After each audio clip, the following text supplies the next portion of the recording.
Voilà, maintenant que nous avons créé une boîte aux lettres Gmail, nous allons nous connecter à notre compte afin de pouvoir créer donc notre site. Alors pour cela, pareil, de la même manière que tout à l'heure, vous allez lancer votre navigateur web et vous positionner, aller sur une page Google. Une fois que vous êtes sur la page Google, vous allez avoir la possibilité d'aller sur les applications Google et de choisir site. Alors, il se peut que site n'apparaisse pas dans la liste.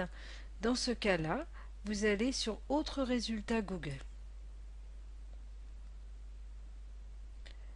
Sur la page des applications Google, nous allons faire défiler cette page-là de manière à accéder au lien Google Site qui nous permet de créer des sites web. Voilà, donc il nous propose plusieurs comptes Google, donc d'où la nécessité d'avoir créé une boîte aux lettres, un compte Google. Donc nous avions pris le pseudo de Marité Dupont 29, donc nous allons cliquer dessus et nous allons saisir le mot de passe.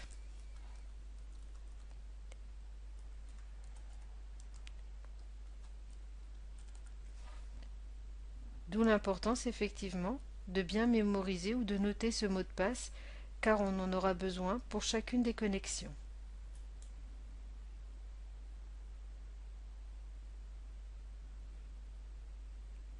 Il nous demande si nous souhaitons enregistrer le mot de passe.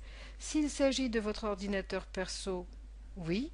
Sinon, il vaut mieux décliner la proposition pour éviter que quelqu'un n'aille sur votre compte. Nous arrivons donc sur la page qui va nous permettre de créer un site. Alors, créer un site, comme le bouton l'indique. De la même manière, il va nous demander également de donner un nom à ce site.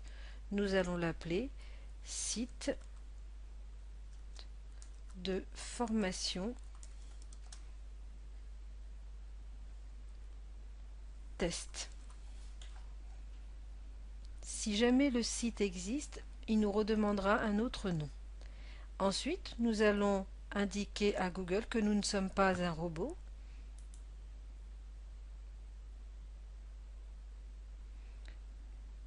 Parfois, le simple fait de cliquer sur ce bouton suffit. Parfois, il nous demande de cliquer sur un certain nombre de boutons.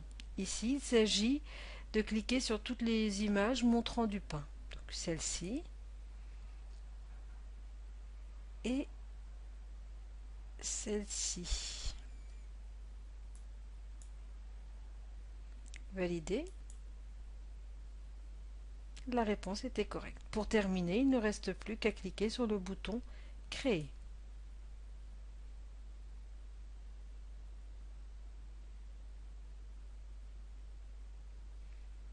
Et de patienter.